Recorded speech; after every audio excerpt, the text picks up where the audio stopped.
رسميا عرض أحمد القندوسي للبيع.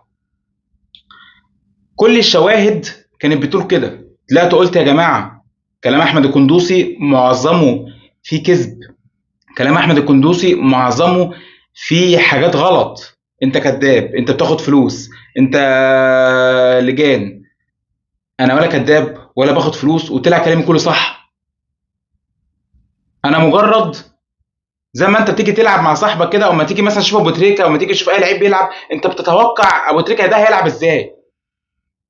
انا بشجع الاهلي بقالي 30 سنه وعارف الاهلي هيعمل ايه، واثق في الاهلي، واثق في فرقتي، واثق في النادي بتاعي مليون في الميه. زي ما قلت لكم الاهلي قطعه الماظ موجوده في وسط اللي حواليه، وزي ما قلت لكم ما فيش اي جهه اثبتت على النادي الاهلي باي ورقه مخالفه.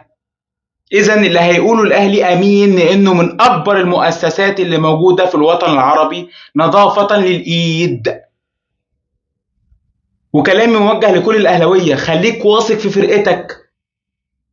وهرجع تاني هقول هي شواهد، هي شواهد باينة. واحد طلع بيقول لك ده كان قاعد ليه اصحابه مع الكومباوند، في الكومباوند اللي قاعد فيه ليه اصحابه مع الزملكاويه.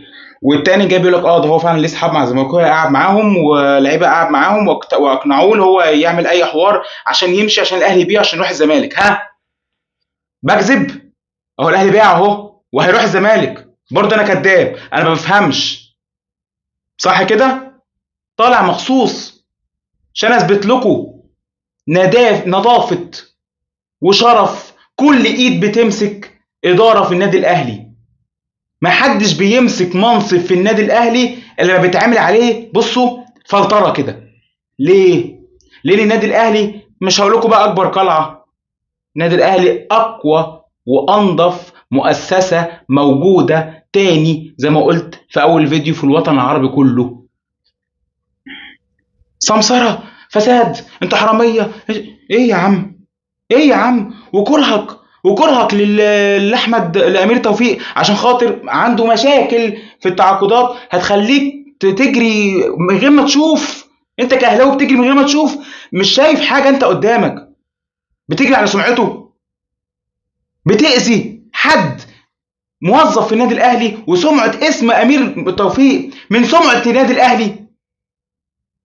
مشجع انت ازاي؟ مشجع للنادي الاهلي ازاي؟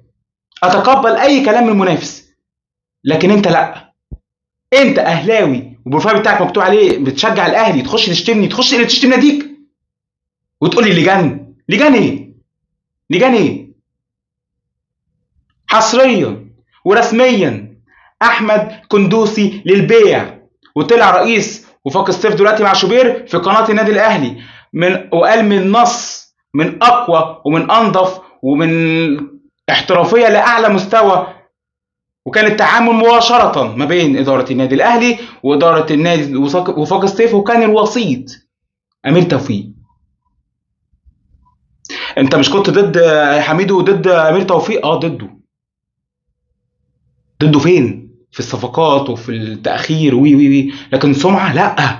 لأ، مش هنجرف أنا تحت الكلام اللي بيتقال بتاع الزملكاوية، ومش هنجرف تحت الإعلام اللي بيحب الزمالك وطلع بيقول أنا محايد، مش عايز أقول أسامي. قرار قوي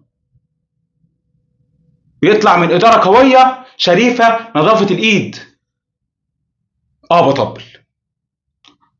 لو ما كانتش إدارة النادي الأهلي هي اللي ناجحة، أمال مين الناجح؟ إذا ما كنتش عايز أطبل الناجح، عايز أطبل اللي فاشل؟ إيه ده؟ إيه التفكير ده؟ أتمنى إن كل واحد بقى يخش مكانه من الفرق، من الجمهور المنافس، يخش كده يرجع تاني مكانه كده ويهدى ويستعد بقى إيه لأحمد القندوسي هيبقى يا حبيبي وهيجي فرقتك.